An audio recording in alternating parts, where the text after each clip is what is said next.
Hi, welcome back to my channel. This is the Mental Wellness channel with Waihiga.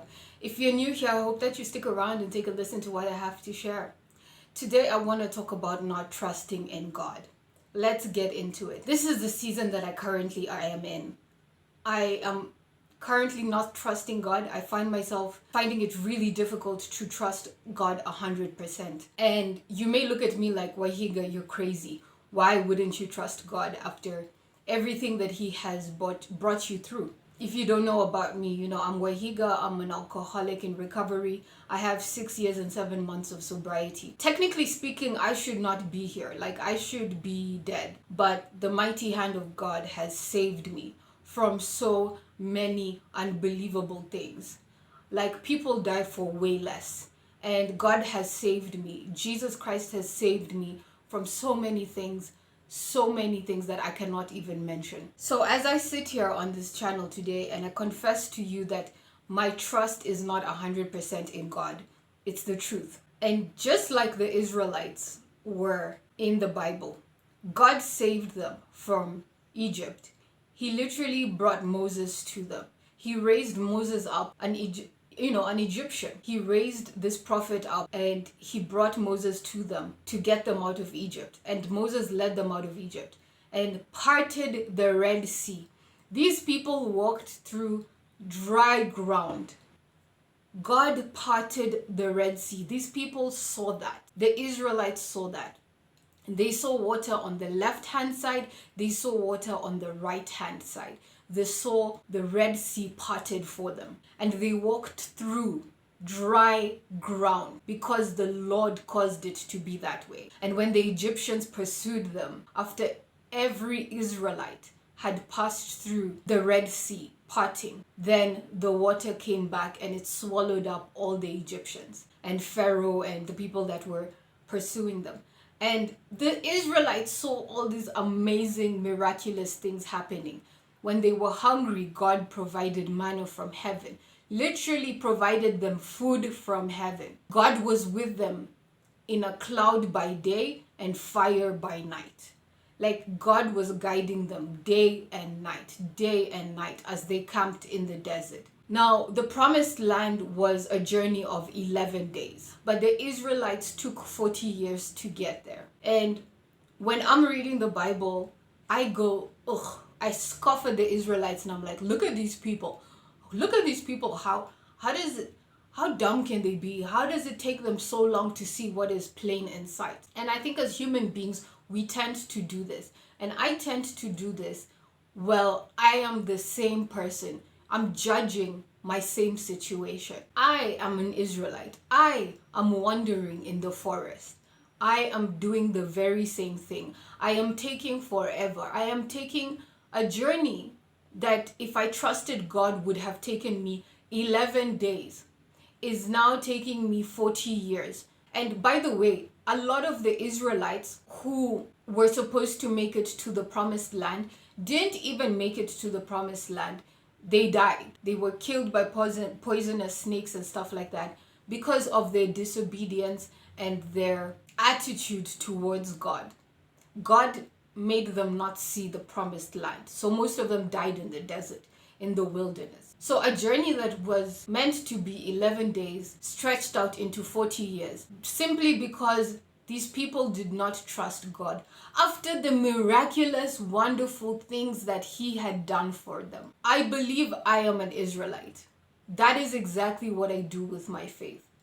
God has come through for me I don't know how many times. God, I was literally, you can watch one of my videos or some of my videos where I talk about how I literally went to hell and God saved me. When I called on the name of Jesus Christ, I was saved and I came back to my body. Jesus saved me from hell itself. And yet I am the same person who is here today disgruntled and in my day-to-day life is like, God, will you really do this for me? God, I don't trust that you will do this. God, I don't have faith in this. God, I mean, I know you exist, but I don't have faith. I don't trust that you really have good intentions for me. Jeremiah 29:11 says, for God knows the plans He has for you, plans to prosper you and not to harm you, plans to give you a hope and a future. And that has always been my favorite verse when my mom taught it to me when I was really little. Because God talks about how he is our father. He would never give us a snake or a scorpion as a gift. You know, when your father is giving you a gift, would he give you a scorpion? Would he give you a snake? No, he'd give you something good. And that's how God operates. He gives you good things. But for me and in my human nature, I tend to think that God is going to give me hardship. God is going to give me just difficult things and suffering. And we all know the Bible talks about Christianity as being one of long suffering. And I'm like, God, I don't want long suffering. I don't want that. I want soft, easy life. I want money. I want this. I want that, you know. And if you're coming to God because you want, that's not how God operates. I'm sorry to disappoint you, but that's not how God operates. Being in union with God, and what I'm starting to understand about being in union and having a relationship with God is that you are going to have to die to yourself. So all those human things that you want, all those materialistic things that you want, all those things that feed the flesh, all the things that pleasure you, those are things that don't pleasure God. You're gonna have to work for the things that God wants and what pleases God. And what pleases God are things that are opposite of the flesh. What pleases God are things like patience, loving your neighbors, loving your enemies, preaching the gospel, self-control.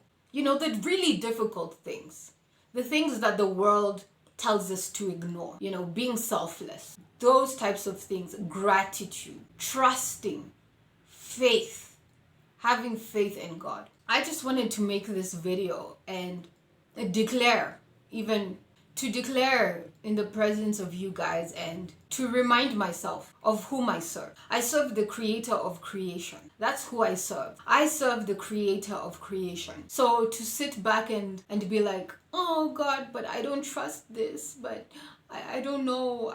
It's ridiculous, and it's a lie from the enemy. It's a lie straight from Satan. I'm a child of God. And if you are a child of God, the Bible is full of promises that God will keep and does keep. I am currently doing this book, The Battlefield of the Mind by Joyce Meyer. I'm currently in the chapter where it's talking about wilderness mentality, and it just impacted me so much, and I was like, yeah, I definitely have to talk about trusting God, because it is something that I definitely struggle with.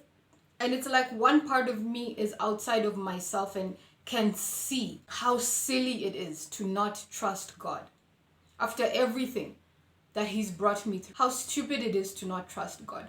But the other part of me is so human and so weak and is trusting in only the things that I see. Which is funny, because the things that I see, the things that God has shown me, is that he is trustworthy and he is faithful. And he has brought me literally through the fire of Hades, you know. And your story doesn't have to be that dramatic for you to believe in God. And for you to believe that God is for you, he is not against you. Let me know in the comments what you think about this video. Do you have a hard time trusting God? Let me know what you think in the comment section below. Until the next video, goodbye guys.